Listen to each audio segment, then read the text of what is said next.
കുറച്ചു കാലമായിട്ട് തേപ്പുകാരി ഇമേജ് ഉണ്ടായിരുന്നല്ലോ കുറെ കാലം. അപ്പൊ ഈ ജസ്റ്റ് ജോയ് വിളിച്ചപ്പോ അങ്ങനെ നേരത്തെ ചോദിച്ചില്ലേ ഡ്രസ് അയൺ ചെയ്യുക അങ്ങനെ എന്നൊക്കെ പറഞ്ഞപ്പോഴത്തേക്ക് നീ എന്തൊരു തേക്കാത്തത് ജസ്റ്റ് ജോയ് ആണ് വിളിക്കുന്നത്. അപ്പൊ എന്താ കോള് വന്നപ്പോ തേപ്പുകാരിയായിട്ടായിരിക്കും അതോ നായകന് ശക്തി കൊടുക്കുന്ന ആളായിരിക്കും? ഞാൻ ആകെ മഹേഷിന്റെ പ്രതികാരത്തിൽ ഒന്ന് തേച്ചിട്ടുള്ളൂ. ആ തേപ്പ് ഇത്ര ഭയങ്കര ഹിറ്റായൊരു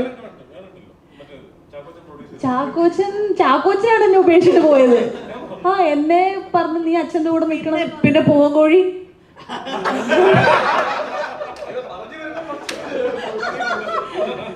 സമ്മതിച്ചേക്ക്. അത് രണ്ട് മാത്രമേ ഉള്ളൂ. എന്നിട്ട് മറ്റേന്ന് ചാക്കോച്ചനാണ് വെച്ചത്.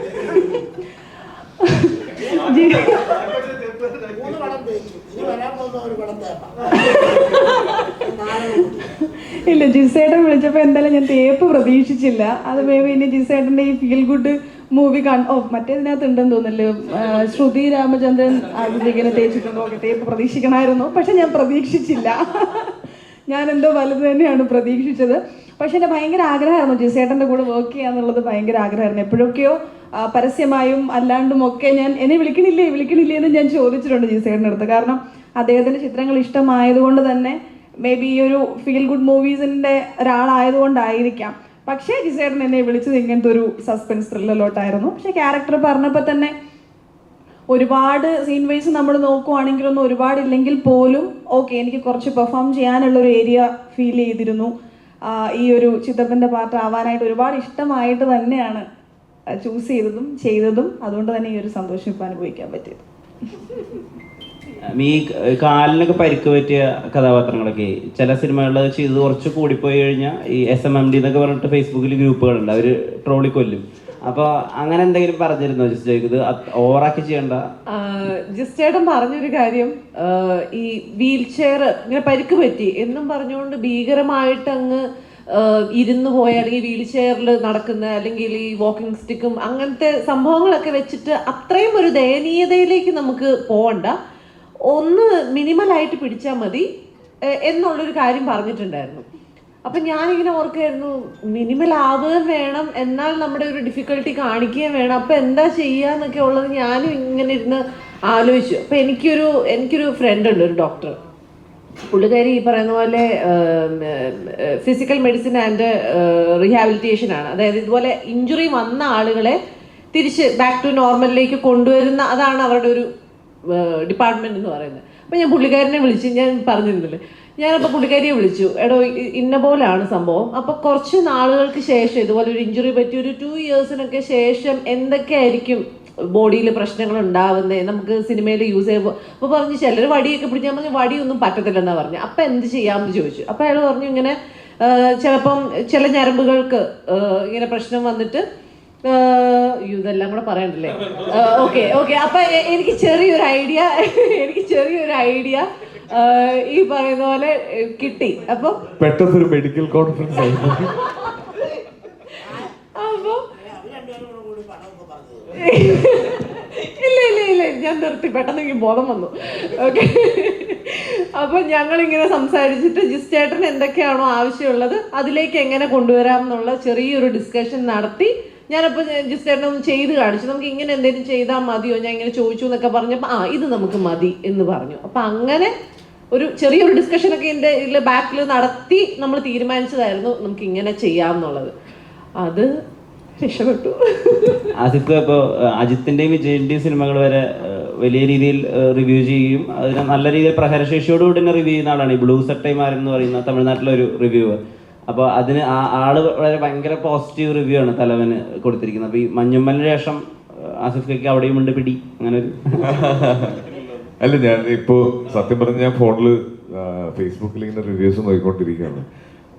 അതിപ്പോ ഇന്ന് രാവിലെ ശരണാണ് എനിക്കത് അയച്ചു തന്നത്. അത് ഭയങ്കര വലിയൊരു സൈനാണ്. അവിടെ ചെന്നൈയിൽ പ്രത്യേകിച്ച് ഞാൻ ഇപ്പം എൻ്റെ അടുത്ത് കഴിഞ്ഞ ഈ 2 സിനിമകളുടെ പ്രൊമോഷൻ ടൈമിൽ ചോദിച്ചു ഈ അന്യഭാഷാ സിനിമകളിൽ എന്തുകൊണ്ട് അഭിനയിക്കുന്നില്ലെന്ന്. അതിനുള്ള ഉത്തരം ഇവിടെ നിന്ന് ഇപ്പൊ പോകുന്നുണ്ട് അങ്ങോട്ട്. നമ്മൾ ചെയ്യുന്ന സിനിമകൾ മുഴുവൻ ബാക്കിയുള്ള ഇൻഡസ്ട്രീസിൽ നിന്ന് നോക്കിക്കൊണ്ടിരിക്കുകയാണ്. നമ്മൾ ഇപ്പൊ അതിൽ തന്നെ മെൻഷൻ ചെയ്യുന്നത് ക്രൈം ത്രില്ലർ സിനിമകൾ ചെയ്യാൻ മലയാളികൾക്കൊരു പ്രത്യേക കഴിവുണ്ടെന്ന് അദ്ദേഹം എടുത്തു പറയുന്നുണ്ട്. അപ്പൊ അതുപോലെ എല്ലാ തരം സിനിമകളും നമ്മൾ ചെയ്യുന്നതിനെ പറ്റി ബാക്കി അന്യഭാഷകൾ സംസാരിക്കുന്നു. അപ്പോൾ ഒരുപാട് സന്തോഷം. ഇനി അങ്ങനെ സഞ്ചരിക്കട്ടെ. മലയാള സിനിമ ഡബ് ചെയ്യപ്പെടാതെ മലയാള സിനിമയായിട്ട് തന്നെ എല്ലാ തിയേറ്ററുകളിലും പ്ലേസ് നമ്മൾ ഹിന്ദി സിനിമ കാണുന്ന അതേ എക്സൈറ്റ്മെന്റിൽ ബാക്കിയുള്ള ഇൻഡസ്ട്രിയിൽ കാണാൻ പറ്റട്ടെ. ഈ തലവൻ 2 എപ്പോൾ ഷൂട്ടിംഗ് നടക്കും?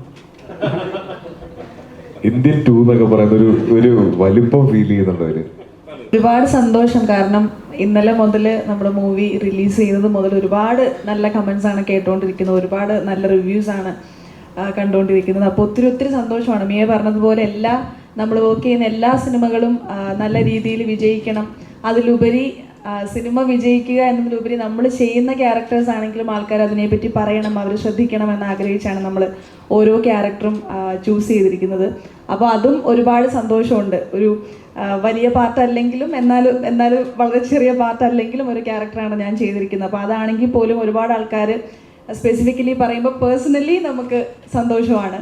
അപ്പോൾ ഒത്തിരി മൊത്തത്തിൽ എല്ലാവരും ഭയങ്കര സന്തോഷത്തിലാണ്. കാരണം മഴയൊക്കെയാണ്, ഇഷ്യൂസൊക്കെ ഉണ്ടെങ്കിൽ പോലും എല്ലാ ആൾക്കാരും മൂവി കാണുന്നുണ്ട്, കണ്ട ആൾക്കാർ വിളിച്ച് പറയുന്നതൊക്കെ ആണെങ്കിലും ഞങ്ങൾക്ക് ഒരിക്കലും ഒരു ഡിസപ്പോയിൻമെൻറ്റ് തോന്നുന്ന ഒരു കമൻസ് ഇതുവരേക്കും കേട്ടിട്ടില്ല. അപ്പോൾ എന്തായാലും ഇനിയുള്ള ദിവസങ്ങളിലാണെങ്കിലും കാണാത്തവർ പോയി മൂവി കാണുക. നിങ്ങൾക്ക് എന്തായാലും എല്ലാവർക്കും ഇഷ്ടപ്പെടുന്ന ആ ഒരു സസ്പെൻസ് ത്രില്ലർ എന്ന് പറഞ്ഞിട്ട് ജിസേട്ടൻ്റെ ഒരു പുതിയ ഒരിത് അതെ, അതപ്പോൾ എന്തായാലും നിങ്ങൾക്ക് കാണാൻ കഴിയും. നിങ്ങൾക്ക് ആർക്കും നിരാശരാകേണ്ടി വരില്ല. സോ മോസ്റ്റ്ലി എല്ലാവരും കണ്ടു എന്ന് വിചാരിക്കണം. കാണാത്തവർ എന്തായാലും ഇന്ന് മുതൽ പോയി കാണാം. Thank you so much. ഇത് എന്നാ എല്ലാവരും വല്ല കുമ്പളപ്പം നിന്നിട്ടാണെന്ന് പറഞ്ഞോ? എൻ്റെ കൊച്ചായിട്ട് അഭിനയിച്ചത് റെസ്റ്റോറൻറ്റ് വെച്ചിട്ട് മോളായിട്ട് അഭിനയിച്ച ഞാൻ ഇപ്പം നടന്ന സംഭവം. എൻ്റെ അടുത്ത് വേണ്ടിക്കാരനും പറഞ്ഞ് ഞാൻ കൈ കാണിച്ചു അങ്ങ് പോയി. ഞാനും കൈകൊടുത്ത് നസൂർ ഞാൻ ഇരിക്കുക. ഞാൻ ചെന്ന് സോറി പറഞ്ഞു. എനിക്കെന്തെല്ലാം കൊച്ചിനെ മനസ്സിലായില്ല. സത്യം ലാസ്റ്റ് സോറി പറഞ്ഞു. അപ്പോൾ അവൻ്റെ കുമ്പിളപ്പം തന്നെന്ന് എൻ്റെ മഹേഷ് ചേട്ടനെ എന്നിൽ നിന്ന് അകത്തിയിട്ട് പോയതാണ്. സ്വന്തം മോളെ തിരിച്ചറിയാത്ത അച്ഛൻ. കുഴപ്പമില്ല, തെറ്റു പറയാൻ പറ്റില്ല. ഞാൻ അന്നങ്ങ് കാനഡയിൽ പോയില്ലേ, അപ്പൊ ഒരുപാട് ഇത് കുടുംബ വഴക്ക് തീർക്കാനുള്ള ഒരു വേദിയായിട്ട് കാണരുത്.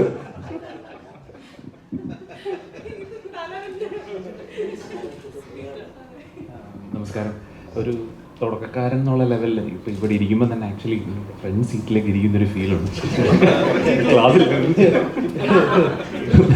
അപ്പം ആക്ച്വലി തുടക്കക്കാരൻ എന്നുള്ള ലെവലിൽ ജിസ്മോൻ ചേട്ടൻ്റെ പടത്തിൽ അഭിനയിക്കാൻ പറ്റുക അതൊരു ബ്രാൻഡാണ്, ശരിക്കും അറിയാം. അപ്പം അങ്ങനെ അഭിനയിക്കാൻ പറ്റുക എന്ന് പറയുന്നത് തന്നെ വലിയ ഭാഗ്യമായിട്ട് കാണുന്നു. അതിൻ്റെ കൂട്ടത്തിൽ ആസ്കയും ബിച്ചാണ്ണും ഇങ്ങനെ കൺമുന്നിൽ അഭിനയിച്ച് കാണാൻ പറ്റുക എന്ന് പറയുന്നത് തന്നെ വലിയ കാര്യമാണ് ഒരു തുടക്കക്കാരൻ എന്നുള്ള ലെവലിൽ. പിന്നെ ഭയങ്കര നല്ല റിവ്യൂസ് വരുന്നുണ്ട്. അത് ആദ്യമായിട്ടാണ് മനസ്സിലാവുന്നത്. ഓക്കെ, ഇങ്ങനെയാണ് ഒരു ഹിറ്റ് ഉണ്ടാകുന്നത് എന്നുള്ളത് മനസ്സിലാക്കുന്ന ഫസ്റ്റ് ടൈമാണ് ജീവിതത്തിൽ. അപ്പം അതും ഭയങ്കര ഫീലാണ്. എന്തായാലും താങ്ക് യു എല്ലാവരും. ഇനിയും പടം കാണുക എന്നുള്ളതേ ഉള്ളൂ പറയാൻ. Thank you so much.